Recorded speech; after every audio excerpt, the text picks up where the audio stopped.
It's time now for US News with the Queen of US showbiz, royal and political reporting, Kinsey Schofield. Hi, Kinsey.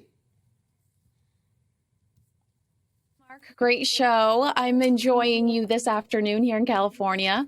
Well, I'm there to be enjoyed, as is Queen Camilla, who is rather popular. Tell me more.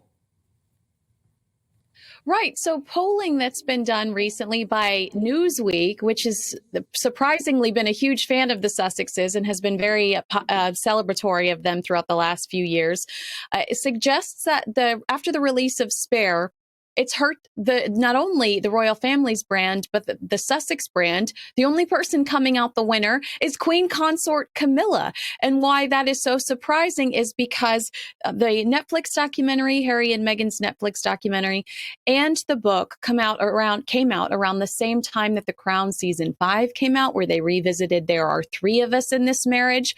And Camilla is, just by an inch or two, actually more popular here in the States than Meghan Markle is at the moment.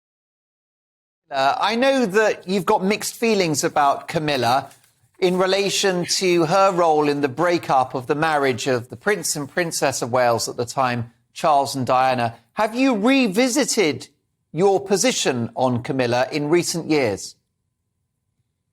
Yes, look, I think that time heals all wounds. And, I think throughout the King Charles reign, you'll see that the relationship, the history evolve. And I think that perhaps we'll remember Charles and Camilla's love story as much more romantic than we've thought of it in the past. Her great-great-grandmother, Alice Keppel, was his great-grandfather's mistress. They never in a million years would have imagined that the mistress could actually sit on the throne with the king. This is, to me, that's pretty exciting. So historically, it's wild to see that evolution. Yes, I mean, look, to be blunt, I think you might consider her to have been something of a homewrecker. That was certainly Diana's view. She said in that Panorama interview, there are three of us in this relationship. But she hasn't put a foot wrong since she married Charles, has she? She's an attractive woman. She has dignity. She's good-humoured, and she fights for some great causes. Surprisingly, when you say homewrecker, it's almost like it's like a choir singing. I think it's your angelic face. I think it's because you have the face of a 5-year-old boy. But no, you're right. She's absolutely behaved herself.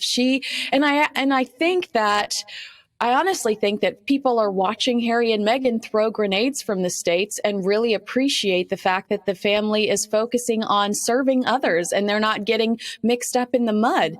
And I think that while Harry and Meghan continue to have this pity party I'm looking at my watch, it's been 3 years. When is it going to expire? When does the pity party end? When do the lights go out?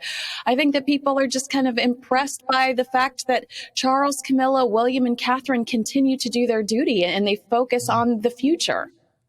Indeed, and I think that Camilla gives him a lot of emotional and moral support as he weathers the royal storm from the west coast of the United States. Can we talk about how King Charles will be dressed at that coronation? Yes, so it does appear that he's going to step back from what we've seen, traditionally over centuries. With the stockings. We call them pantyhose here, Mark, but you guys call them stockings. It appears that he's going to wear a military uniform. I have seen such a debate about this on social media. People are upset. They want him to continue with this tradition. They want to see, all of the drama of a coronation. But I honestly think that this is a really good move. Aside from modernizing visually the monarchy, I think it reminds people that they truly do live a life of service, and their ultimate objective is to fight for the people and to elevate causes that are important to them. And I actually think that this might be a good move. I hope people aren't mad at me, but I agree with it.